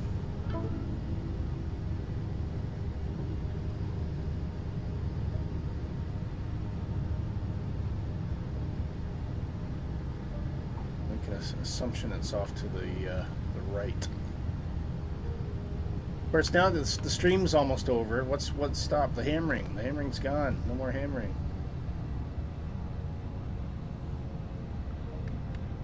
Okay, flaps can come up.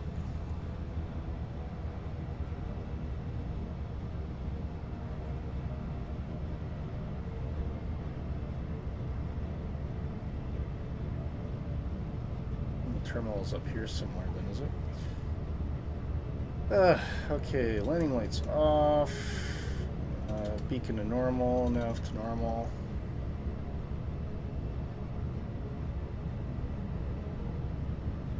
Yeah, that looks like a terminal to me.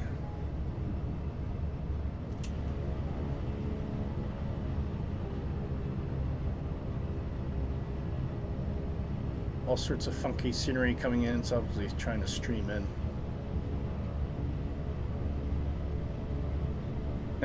Thanks, Andy. It's a big multi-story car park, though, isn't it? Wow.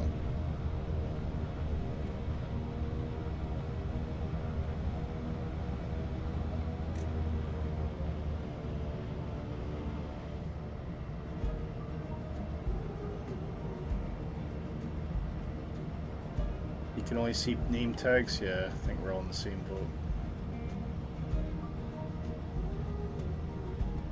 It's a server thing, I'm sure.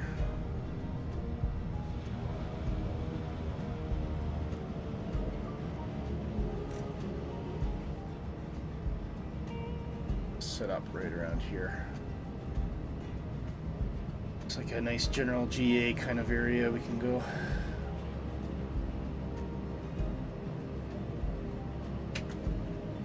Okay, taxi lights off.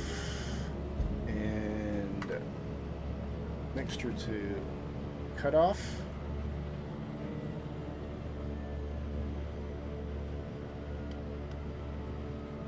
It's off.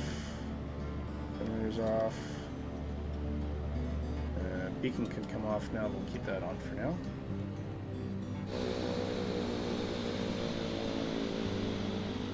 And off we go.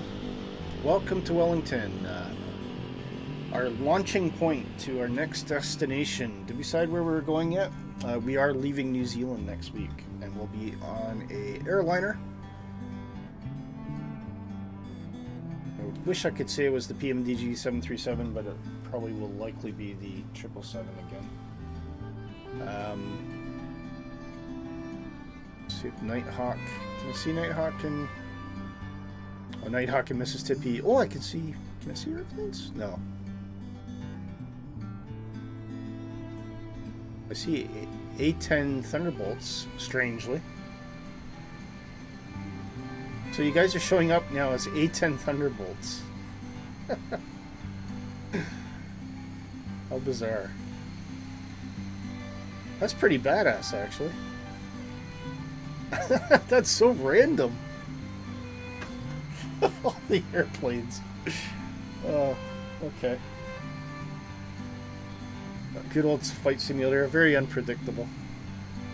We guys, a huge thank you to Nighthawk and Mississippi and Stu joining us today.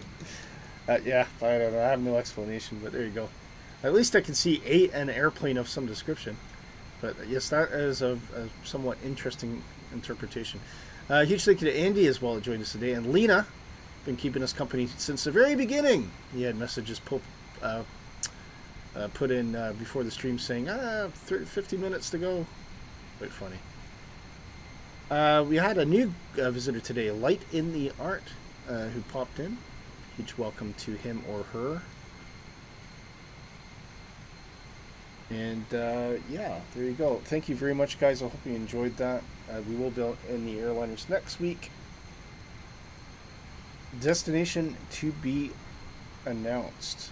So keep an eye on the channel and the Discord, of course, and you'll see an announcement probably the next couple days or so. I might actually do it tomorrow for our mid-haul to our next destination. I think it was, I want to say it was Fiji? Not sure. I gotta look. Anyway, it might be a considerably longer flight as well. Do I see you? Yeah, I see you, Stu. Yeah, you're there. You all look like you're ready to go out and give some tanks a pounding. Anyway, thanks very much, guys. 5 minutes past time today, not too bad.